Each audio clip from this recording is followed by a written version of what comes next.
Hæ, ég heiti Viktoría, ég iðnaðarverkfræðingur og hef starfað á stöðum umbóta núna yfir 10 ár. Í þessu myndbandi ætla ég að fara yfir hvað virðisgreining eða value stream mapping. Ég hef mikið nýtt mér 10 skref til þess að búa til value stream mapping og ég ætla að fara aðeins yfir hvað 10 skref það er. Ég hef skipt þessu samt í 4 parta og innan hvers part eru nokkur undirskref.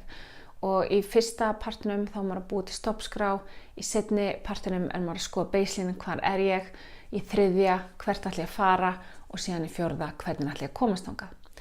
Þannig ef við hugsum í fyrsta að þá er maður að skilgreina hvar byrjar ferlið og endar. Og ég mæli með því að vera að gera þetta í fyrsta skipti að reyna að hafa þetta innan deildarinnar, það er svona auðveldast að eiga við það og það er mjög mikilvægt að skilgreina þetta vegna þess að fólk fer mjög oft í svona scope creep eins og maður kallar það. Síðan er það skilgreina hvað er virði í þessu ferli ef það er ekki skýrt og skilgreina hvað ætla ég að fá út úr þessu virðisgreiningu. Er ég að reyna að stytta ferlið, er ég að reyna að auka gæði, hvað er markmið, af hverju er ég að gera þessa greiningu? Og að lokum þessu skrefi er að labba flæðið. Hvernig lítur þetta út þannig að þið vitið með ykkur eigin augum hvað er að gerast. Í þessu ferli er gott að búa til einhvers konar stoppskrá. Það er að nota A3, það er að nota Excel-skjal, það er að nota PowerPoint, það skiptir ekki máli. Það er að fá hluta af þessum eyðublöðum á síðuverkefnastofu og það er hægt að fá þessi eyðublöð á lean.is.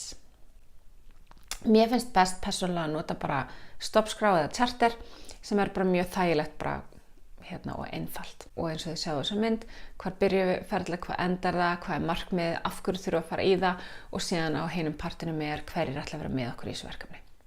Nú síðan er það, hvar erum við, það er baselínan og þá þarf maður sjálfsögðu að fara út og fylgjast með og fá gögnin og þegar maður er í gagnaöflun þá mæli ég bara með því að þið geta alveg tekið úr tölvukerfunum en þið þurfið þá að sannreyna það og þið þurfið mögulega líka tímamæla, láta aðra skrifa niður tíma, þannig að bara í rauninni allt sem þið þurfið til að fá þessar upplýsingar.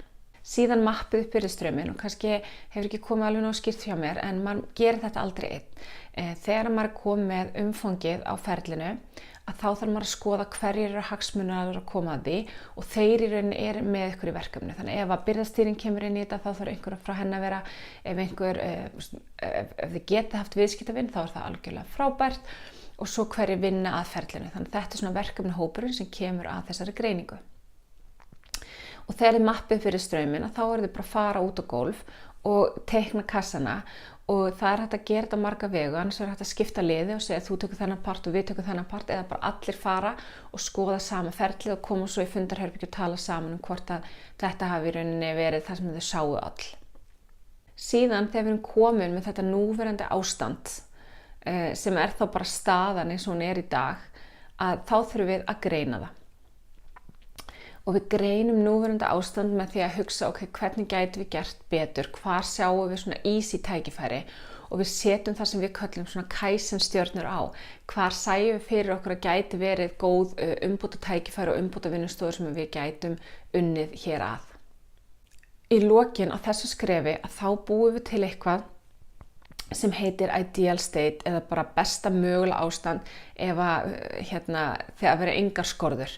Og maður talar oft að ef að bara byggingin myndi brenna þegar maður byrja alveg upp og nýtt hvernig væri það. Og þarna er bara að reyna að ýta sér nógu langt út fyrir þægindarammann. Við erum ekki að tala um komast þangað, kannski bara næstu 20-30 árum. En þetta er svona bara til þess að hafa eitthvað, til þess að horfa til. Þetta væri hið fullkomna, þetta væri hið besta. En það er bara nauðsynlegt að þið segið þá starfsmönnum ef þið sjá þetta nú, þetta ideal state, að þið eru ekki að fara að reka alla, þið eru ekki að fara að gera, þetta er bara svona útópíu ástand og þetta er bara til þess að hjálpa ykkur að hugsa framtíðarkortið. Þannig í útópíu erum við að hugsa við gætum mögulega aldrei komist þangað, menn í framtíðarkortinu sem ég tala eftir smástund, þá erum við að horfa 6-12 mánuði fram í tímann. Þannig þetta á að ýta ykkur út fyrir ramman, ég meina eins og eitt útópíu ástand á spítalanum, þá var sagt væri ekki hægt að hafa bara sjálfkeyrandi rúm. Okkur fannst það útópía, en vitið hvað það er í rauninni verið að hanna svoleiðis. Þannig að við erum að reyna virkilega að kongur út fyrir þægindarammann. Varðandi gögn og tölur í virðisgreiningu, þá er oft talað að séu svona 3 tímar sem er nauðsynlegt að þið skiljið. Og það er cycle time eða vinnslutími og það er sá tími sem verkið tekur. Og þið þurfum bara að passa ef þið eru að tímamæla ekki sóun. Þið vilja ekki að það sé partur af ferlum, þannig að þið þurfum að stoppa og gera nóturingu hjá okkur. Síðan það lead time eða afhendingartími og það heildarferlið og þetta líka tími sem bara mældur bara frá því að varan kemur, frá því hún fer út, hvað erum við að tala langan tíma. Þriðji tíminn síðan takttíminn og það reiknaður tími og takttíminn á að segja okkur hversu hratt þurfum að vinna án þess að við þurfum að byggja upp lager og takttíminn þá jafna sem þá tíminn sem við höfum sem þá uppi deilt með eftirspurn viðskiptavinar. Og síðan ef þið eru með fleiri starfsmenn að þá gerið þið þá hafið þið aðeins meira rúm. Mér finnst mjög gott að taka bara dæmi Apple sem þarf að fara yfir beiðnir og það 8.500 beiðnir sem þið þurfa að fara yfir. Þið þurfa að fara yfir það tvisvar og einhverjum reglugerðum þannig að eftirspurnin 17.000 og vinnutími starfsmanna þeirra 7,5 tími af því að þeir eru með hálftíma í mat og þá takttíminn 7,5 tími deilt með eftirspurn á dag sem þá 17.000 deilt með 5. Þá reikningur einhver svona 7,5 sem 60 sem 60 til þess að fá þetta í sekundum deilt með 3.400 þegar það dagleg eftirspurn og þá sjáum við að ef við erum bara með 1 starfsmann að þá þarf hann að vera 7,94 sekundur að vinna þessa vinnu annars eru þau komið með bið. En að því að við erum með 40 starfsmenn í þessu dæmi, að þá þeir 5,5 mínútur sem þeir hafa til þess að fara yfir hvert kóða áður en þeir vita að þeir verða of seinir. Nú, það mjög mikilvægt eins og ég talaði áðan að virðisgreining, hún tekur ekki mjög vel á breytileika. Þannig að ef það eru mjög miklu breytileikar í tölunum ykkar, að þá takið þið fyrst og fremst algengasta gildi, þegar ekki að taka meðaltalsgildi, það alltaf algengasta gildi. Og svo þurfum kannski að nótera svona mikið af breytileika eða eitthvað slíkt vegna þá gæti eitt umbótaverkefni verið hvernig gætum við minnkað þennan breytileika. Nú, framtíðarkortið eitthvað sem öllum finnst pínu trikki. Þú veist, það ekkert mál að horfa núverandi ástand, nota táknin, setja kæðisanstjörnunar og flestir vilja bara hætta þar. En við verðum að ýta okkur út fyrir þægindarammann til þess að reyna að búa til framtíðarkortið. Þetta líka á að hjálpa okkur hversu langan tímaramma höfum, hvað raunhæft að gera á þessum tímaramma og hvernig lítur þetta þá út þegar við erum komin þangað. Þannig að það hjálpa líka stjórnendum að forgangsraða og segja ég vil gera þetta þegar þeir sjá hvaða áhrif þetta Þegar ég að búa til future state kortið mitt, ef ég hef gert núverandi ástand í tölvu, þá nota ég það oft bara sem grunninn að future stateinu mínu til þess að spara mig vinnu. Það eru nokkra spurningar sem að geta hjálpað okkur í þessari vinnu þegar við erum að reyna að fara í gegnum framtíðarkortið og það annars vegar spurningar úr Learning to See sem svolítið svona framleiðslumiðið og síðan svona spurningar sem að ég setti fram og í Learning to See að eins og sjáu til hliðar að þá hvað takttíminn ætlum við að framleiða súpermarkað og súpermarkað bara lager eða ætlum við að senda beint til hans og ef við erum með mikinn breytileika þá þurfum við að hafa lager en ef þetta bara stöðugt auðveld vara þá getum við mögulega sendt til hans. Hvar getum við notað samfellt flæði? Samfellt flæði þýðir bara við ætlum ekki að stoppa. Þannig að þið munið eins og Subway, það samfellt flæði. Þú veist, það bara einn Subway sem byrjar og svo klárast það. Hvar í framleiðsluferlinu ætlum við að skipuleggja framleiðsluna? Þannig að hver segir við viljum fá meira? Hvernig munum við jafna framleiðsluna? Þannig að í staðin fyrir að það sé alltaf að koma svona, þú veist hvernig getum við haft þetta þannig að þetta rúlli betur. Hvaða einingu af vinnu mun ég nota? Hvaða ferla umbætur eru síðan nauðsynlegar til þess að ná þessu upp? Nú, ég nota ekki þessa spurningar mikið, ég nota aðra spurningar sem ég ætla að fara yfir núna og mér finnst það mjög góður og það númer 1. Hvað vill viðskiptavinur raunverulega? Erum við að fylgja því? Hversu langur tímarammi umbótana? Erum við að tala 6 mánuði, 12 mánuði? Hversu langt erum við að horfa fram? Það skiptir mjög miklu máli. Láta vinnuna flæða, þannig að virkilega fara yfir hvaða skref eru virði, hver eru óþarfi. Getum við haft það þannig, við þurfum ekki að láta viðskiptavin eða vöruna eða eitthvað slíkt stopp alltaf á milli. Ef að ferlið þarf að stoppa, hvernig ætlaði að tryggja að flæðinu verði stjórnað? Þannig að það bara dægi ekki uppi lengi á bið.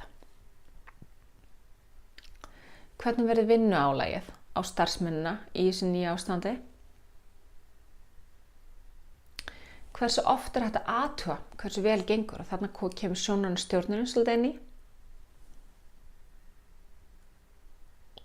Og svo lokum hvað þarf að gera til þess að ná framtíðarkortinu og meta árangur breytingana. Nú, ef þið googlið value stream mapping, future state eða eitthvað slíkt, þá kom oft öðruvísi tákn upp af því að maður telur að maður eigi að koma sér lengra í future state. Það sem ég hef hins vegar séð að í flestum fyrirtækjum á Íslandi er að við erum kannski ekki að fara alveg svona hratt eins og er gert í bókunum, sem er bara eðlilega. Þannig að ég myndi hafa svona minni áhyggjur af þessum future state táknum, en hérna til hliðar eru þau.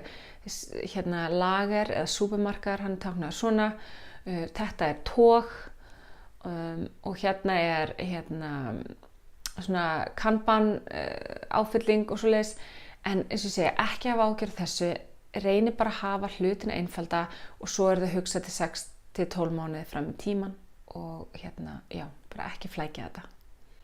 Af því að ég held að sumir sem fara í virðisgreiningu, þau bara svona miklu rosalega mikið fyrir sér og nenni ekki að byrja, en byrja á núverandi ástandu og reyni að setja ykkur framtíðarkort þannig að þið viti nokkurn veginn hvert að fara og þannig metið þið líka hvað umbætunar sem skila sér sem að þið sjá fyrir ykkur.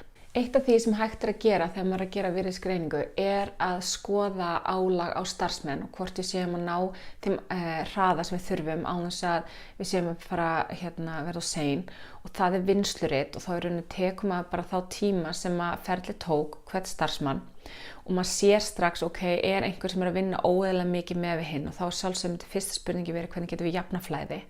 Svo setur maður takttíman hana inn og þá veit maður, ef að takttíminn er krossar einhverja línuna, að þá er það flöskuháls og þá þurfum við mögulega að skoða hvernig við getum lagað það til þess að allt sé frekar jafnt og undir takttíma.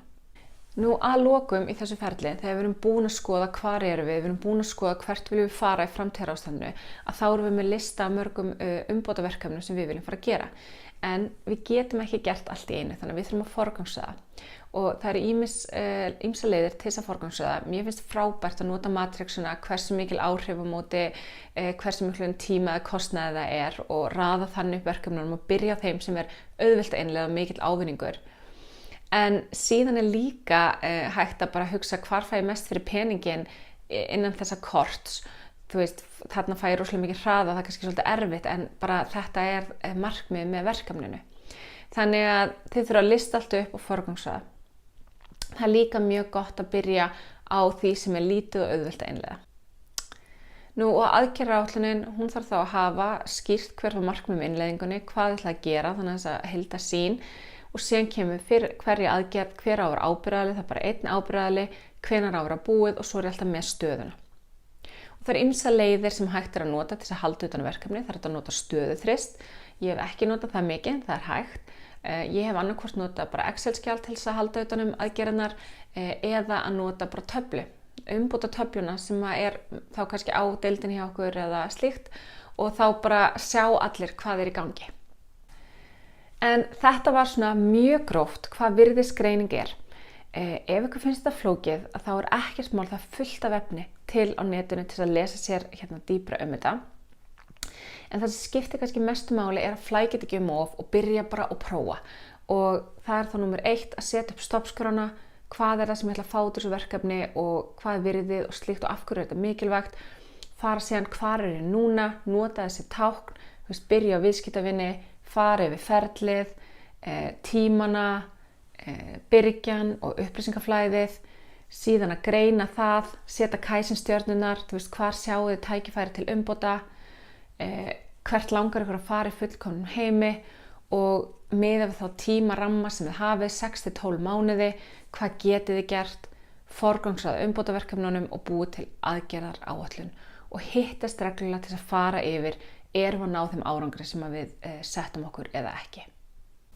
Þannig að gangi ykkur vel og ég myndi bara fara strax og velja einhvern lítinn feril til þess að virðisgreina, það er besta leiðin til þess að læra.